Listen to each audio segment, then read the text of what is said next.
Samsung കുറച്ച് നാളായിട്ട് ഒരേ ഡിസൈനിലുള്ള ഫോണുകൾ ഇറക്കുന്നുണ്ട്. പക്ഷേ ഇപ്രാവശ്യം വലിയ മാറ്റമൊന്നും ഇല്ലെങ്കിലും എന്നാൽ നമുക്ക് കുറച്ചെങ്കിലും ഹോപ്പുള്ള ഒരു ഡിസൈനാണ് സാംസങ് ഗാലക്സി F54. ഇതാ എൻ്റെ കയ്യിലിരിക്കുന്നത്.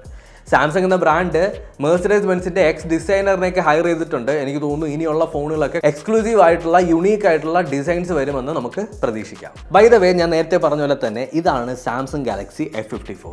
നമ്മുടെ സാംസങ് ഗാലക്സി A54ൻ്റെ അകത്ത് വരുന്ന സെയിം ചിപ്സെറ്റ് തന്നെയാണ് ഇതിനകത്ത് വരുന്നത്. അതായത് എക്സിനോസ് 1380. അതുപോലെ തന്നെ എഫ് സീരീസിൽ ആദ്യമായിട്ടാണ് ഒപ്റ്റിക്കൽ ഇമേജ് സ്റ്റെബിലൈസേഷൻ ഉള്ള ഒരു 108 മെഗാ പിക്സലിൻ്റെ ക്യാമറയും വരുന്നത്.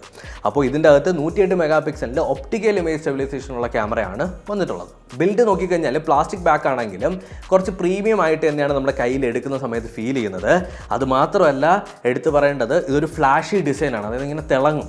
അപ്പോൾ പോക്കറ്റിൽ നിന്നൊക്കെ നട്ടുച്ചയ്ക്കൊക്കെ നിങ്ങൾ പുറത്തെടുത്ത് കഴിഞ്ഞാൽ രണ്ടുപേര് നോക്കും എന്നുള്ളത് ഉറപ്പാണ്. ഫോണിൻ്റെ ബാക്ക് സൈഡ് ഭയങ്കര നല്ല ഫിംഗർ പ്രിൻറ്റ് മാഗ്നറ്റ് ആണ്. നമ്മുടെ നാട്ടിലെ 75% ആളുകളും ഫോൺ കേസ് ഉപയോഗിക്കുന്നത് തന്നെയാണ് ഞാൻ കരുതുന്നത്. അപ്പോൾ ഉപയോഗിക്കാത്തവർക്ക് വേണ്ടി മാത്രം അത് ഞാൻ ഹൈലൈറ്റ് ചെയ്ത് പറഞ്ഞതാണ്. നല്ല രീതിക്ക് നമ്മുടെ ഫിംഗർ പ്രിൻറ്റ് അതിനകത്ത് പതിയുന്നുണ്ട്. ഡിസ്പ്ലേയിലേക്ക് വരുന്ന സമയത്ത് 6.7 ഇഞ്ചിൻ്റെ 120 ഹെർട്സ് റിഫ്രഷ് റേറ്റിലുള്ള full HD plus S AMOLED ആണ് നമുക്ക് കിട്ടുന്ന ഡിസ്പ്ലേ. ഇനി എസ് ആമലഡ് എന്താണെന്ന് അറിയാത്തവർക്ക് വേണ്ടി ഞാൻ പറഞ്ഞുതരാം. സൂപ്പർ ആമലഡും സാംസങ് കണ്ടുപിടിച്ച ഡിസ്പ്ലേ ടെക്നോളജിയാണ്. ഇത് രണ്ടും കൂടി കൂട്ടിച്ചേർന്നിട്ടുള്ള ഒരു ഡിസ്പ്ലേ ടെക്നോളജിയാണ് എസ് ആമലഡ് എന്ന് പറയുന്നത്. അതായത് കുറച്ചുകൂടി നല്ല അഡ്വാൻസ്ഡ് ആയിട്ടുള്ള ഒരു കളറും അതുപോലെ തന്നെ കുറച്ചൊന്ന് എടുപ്പ് കൂടുതലായിരിക്കും. ഡിസ്പ്ലേയുടെ അഭിപ്രായം നിങ്ങൾ എൻ്റെ അടുത്ത് ചോദിച്ചു കഴിഞ്ഞാൽ ഡിസ്പ്ലേ കൊള്ളാം, കളേഴ്സൊക്കെ നല്ല സോളിഡ് ആണ്, വ്യൂയിങ് ആംഗിൾസ് നൈസ് ആണ്. അതുപോലെ തന്നെ കോർണിംഗ് ഗൊറില്ല ഗ്ലാസ് 5ൻ്റെ പ്രൊട്ടക്ഷൻ ആഡ് ചെയ്തിട്ടുണ്ട്.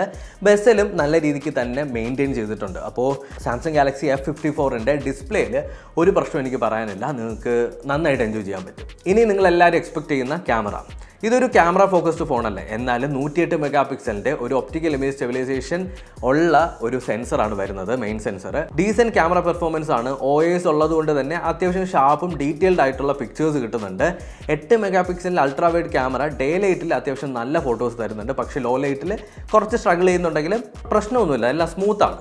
പിന്നെയുള്ള 2 മെഗാ പിക്സൽ ഒരു ട്രിപ്പിൾ ക്യാമറ സെറ്റപ്പ് അല്ലെങ്കിൽ ആ ലുക്കിന് വേണ്ടിയിട്ട് കുറച്ചുകൂടി വെച്ചിരിക്കുന്നതായിട്ടാണ് എനിക്ക് ഫീൽ ചെയ്തിട്ടുള്ളത്. ഭയങ്കര ഒരു ഉപയോഗം എനിക്ക് തീരെ തോന്നിയിട്ടില്ല. ഇനി നമ്മുടെ വീഡിയോ ക്വാളിറ്റി 4Kയിലും ഒപ്റ്റിക്കൽ ഇമേജ് സ്റ്റെബിലൈസേഷൻ വർക്ക് ആവുന്നുണ്ട്, വിച്ച് ഈസ് നൈസ്. ബട്ട് 4Kയിൽ സ്റ്റെബിലൈസേഷൻ അത്ര പോരാ. ഏറ്റവും സ്റ്റേബിൾ ആയിട്ടുള്ള വീഡിയോ നിങ്ങൾക്ക് എടുക്കണമെന്നുണ്ടെങ്കിൽ 1080p തന്നെ ഷൂട്ട് ചെയ്യണം എന്നുള്ളതാണ് വേറൊരു വസ്തുത. 32 മെഗാ പിക്സലിൻ്റെ ഒരു സെൽഫി ഷൂട്ടറാണ് സാംസങ് കൊടുത്തിട്ടുള്ളത്. 4K 30 FPS നിങ്ങൾക്ക് വീഡിയോ ഷൂട്ട് ചെയ്യാനായിട്ട് പറ്റും. സെൽഫിയൊക്കെ ഡീസൻ്റ് ആണ്. കളർ ടോണും ഭയങ്കര നല്ലതാണ്. എനിക്ക് പേഴ്സണലി സാംസങ്ങിൻ്റെ സെൽഫിയുടെ കളർ ടോൺ വളരെ നന്നായിട്ട് തോന്നിയിട്ടുണ്ട്. ഔട്ട്ഡോർ കുറച്ച് സാച്ചുറേഷൻ കൂടുമെങ്കിലും നിങ്ങൾ ഈ ആർട്ടിഫിഷ്യൽ ലൈറ്റിലൊക്കെ ഇരുന്ന് വീഡിയോ അല്ലെങ്കിൽ ഫോട്ടോ എടുത്തു കഴിഞ്ഞാൽ കുറച്ച് നല്ല ബെസ്റ്റ് സ്കിൻ ടോൺ എനിക്ക് ഫീൽ ചെയ്തിട്ടുണ്ട്. F54ൽ നൈറ്റോഗ്രഫി എന്ന് പറഞ്ഞിട്ടൊരു ഫീച്ചർ ഇൻട്രൊഡ്യൂസ് ചെയ്തിട്ടുണ്ട്. അതായത് AI ഒക്കെ ഉപയോഗിച്ചിട്ട് ഡാർക്ക് ആയിട്ടുള്ള സിറ്റുവേഷനിൽ കുറച്ചുകൂടി ഇമേജസ് ക്ലിയർ ആക്കി കൊണ്ടുവരും. നക്ഷത്രങ്ങളെയൊക്കെ ഫോട്ടോ എടുക്കണമെന്നുണ്ടെങ്കിൽ രാത്രി നിങ്ങൾ ആകാശത്തേക്ക് നൈറ്റ് മോഡ് എനേബിൾ ചെയ്ത് നോക്കുന്ന സമയത്ത് ഓട്ടോമാറ്റിക്കായിട്ട് ആസ്ട്രോ ഫോട്ടോഗ്രാഫി ഡിറ്റക്ട് ചെയ്ത് അങ്ങനെയുള്ള ഫോട്ടോസ് നിങ്ങൾക്ക് എടുക്കാനായിട്ട് സാധിക്കും. സാംസങ് ഗാലക്സി F54ൻ്റെ അകത്ത് ഏറ്റവും ഹൈലൈറ്റഡ് ആയിട്ടുള്ള പാർട്ട് എന്താണെന്ന് അറിയാമോ? സോഫ്റ്റ്വെയറിൻ്റെ കാര്യത്തിൽ ഇപ്പോൾ ടോപ്പാണ് Samsung. Out of the box നിങ്ങൾക്ക് Android 13 ആണ് ലഭിക്കുന്നത്. അതുപോലെ തന്നെ 1UI ആണ്. സോ S23 കിട്ടുന്ന അതേ ഒരു എക്സ്പീരിയൻസ് നിങ്ങൾക്ക് കിട്ടും. സാംസങ് വാളറ്റ് എന്ന് പറഞ്ഞിട്ടുള്ള ആപ്ലിക്കേഷൻ പേഴ്സണലി ഞാൻ യൂസ് ചെയ്യുന്നുണ്ട്. ഭയങ്കര അടിപൊളിയാണ്. നിങ്ങളുടെ Aadhaar card, debit card, credit card, അങ്ങനത്തെ എല്ലാ സാധനങ്ങളും നിങ്ങൾക്ക് സ്റ്റോർ ചെയ്യാൻ പറ്റും. തേർഡ് പാർട്ടി ആപ്ലിക്കേഷൻ്റെ ഒന്നിൻ്റെ സഹായം വേണ്ട. 4 വർഷത്തെ ആൻഡ്രോയിഡ് അപ്ഡേറ്റ്സും അതുപോലെ തന്നെ 5 വർഷത്തെ സെക്യൂരിറ്റി പാച്ച് അപ്ഡേറ്റുമാണ് സാംസങ് പ്രോമിസ് ചെയ്യുന്നത്. അൺഇൻസ്റ്റാൾ ചെയ്ത് കളയാൻ പറ്റിയ കുറച്ച് ഊച്ചാളി ആപ്ലിക്കേഷൻസും അതായത് ബ്ലോട്ട്വെയർസും ഇതിനകത്തുണ്ട്. അത് നിങ്ങളുടെ ഇഷ്ടത്തിനനുസരിച്ച് നിങ്ങൾക്ക് കളയാം. പെർഫോമൻസിലേക്ക് വരുന്ന സമയത്ത് നോർമൽ ഡേ ആക്ടിവിറ്റീസ് എല്ലാം വളരെ നന്നായിട്ട് തന്നെ ഫോൺ ഹാൻഡിൽ ചെയ്യുന്നുണ്ട്. പക്ഷേ എക്സിനോസ് ആണ് പ്രൊസസ്സർ, അതുകൊണ്ട് നല്ല ഹീറ്റ് ആവും. ഗെയിമിങ്ങിന് വേണ്ടിയിട്ട് ഹൈലി റെക്കമെൻഡ് ചെയ്യുമെന്ന് ചോദിച്ചു കഴിഞ്ഞാൽ ഹൈലി റെക്കമെൻഡ് ചെയ്യില്ല. ബട്ട് നിങ്ങൾക്ക് നോർമൽ കാഷ്വൽ ഗെയിംസ് ഒക്കെ കളിക്കാൻ പറ്റും. But high end online games ഒരുപാട് സമയത്തേക്ക് കളിക്കാനായിട്ട് കുറച്ച് സ്ട്രഗ്ലിംഗ് ആയിട്ട് വരും. ബട്ട് സ്റ്റിൽ പ്ലേയബിൾ ആണ്. ബാറ്ററിയുടെ കാര്യം നോക്കിക്കഴിഞ്ഞാൽ 5G ഫോണാണ്. 12 5G ബാൻഡ്സ് ആണ് സാംസങ്ങിനകത്ത് കൊടുത്തിട്ടുള്ളത്. ഡീസൻ്റ് ആയിട്ടുള്ള 5G സ്പീഡും നമുക്ക് കിട്ടുന്നുണ്ട്. 6000 mAh ബാറ്ററി ആയതുകൊണ്ട് തന്നെ ഫോൺ കുറച്ച് വലുതായി നമുക്ക് ഫീൽ ചെയ്യും. ആൻഡ് 1.5 ദിവസം വരെ നിങ്ങൾക്ക് ബാറ്ററി ബാക്കപ്പും ഓൾമോസ്റ്റ് കിട്ടും. പിന്നെ നിങ്ങളുടെ യൂസേജ് പോലെ ഇരിക്കും. 25 വാട്ട്സിൻ്റെ ചാർജിങ് ആണ് സപ്പോർട്ട് ചെയ്യുന്നുണ്ട്. അത് കുറച്ച് ശോകമായിട്ട് തോന്നി. അപ്പാർട്ട് ഫ്രം ദാറ്റ് ബാറ്ററി ബാക്കപ്പിൽ ഞാൻ സാറ്റിസ്ഫൈഡ് ആണ്. അപ്പോൾ കുറച്ച് ക്ഷമയുള്ളവരെ ഇതെടുക്കാവൂ. ഫൈനൽ പ്രൈസ് നിങ്ങൾക്ക് ഞാനിവിടെ മെൻഷൻ ചെയ്തിരിക്കാം. ഈ വീഡിയോ ഷൂട്ട് ചെയ്യുന്ന സമയത്ത് എനിക്ക് കറക്റ്റായിട്ട് അറിയില്ല. ബട്ട് സ്റ്റിൽ ഞാൻ പറയുകയാണെന്നുണ്ടെങ്കിൽ സാംസങ് ഗാലക്സി F54 ഒരു നല്ലൊരു ഡീസൻ്റ് ആയിട്ടുള്ളൊരു ഫോൺ തന്നെയാണ്.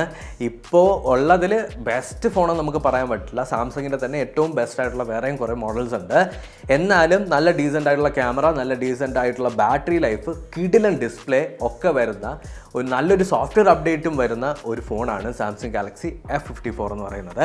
അപ്പോൾ നിങ്ങൾ ഈ ഒരു ഫോൺ എടുക്കാനായിട്ട് ഇൻട്രസ്റ്റഡ് ആണെന്നുണ്ടെങ്കിൽ നിങ്ങളുടെ തൊട്ടടുത്തുള്ള ലോക്കൽ സ്റ്റോഴ്സിലോ അല്ലെങ്കിൽ സാംസങ് വിൽക്കപ്പെടുന്ന സ്റ്റോഴ്സിൽ പോയി കഴിഞ്ഞാൽ നിങ്ങൾക്ക് വാങ്ങാം. അപ്പോൾ ഇത്രയേ ഉള്ളൂ. ഈ ഒരു വീഡിയോ നിങ്ങൾക്ക് ഇഷ്ടപ്പെട്ടോ അല്ലെങ്കിൽ ഈ ഒരു റിവ്യൂവിനെ പറ്റിയുള്ള നിങ്ങളുടെ വളരെ ജെന്യൂൻ ആയിട്ടുള്ള അഭിപ്രായം കമൻറ്റ് സെക്ഷനിൽ ഇട്ട് കഴിഞ്ഞാൽ നല്ലത്. കൂടുതൽ ഇതേപോലുള്ള ഗാഡ്ജറ്റിനെ കുറിച്ചൊരു വീഡിയോ വേണമെന്നുണ്ടെങ്കിൽ അതും കമൻറ്റ് സെക്ഷനിൽ ഇടാം. സബ്സ്ക്രൈബ് ചെയ്യുക ആൻഡ് എൻജോയ് യുവർ ലൈഫ്. അടുത്ത വീഡിയോ കാണാം. ബൈ.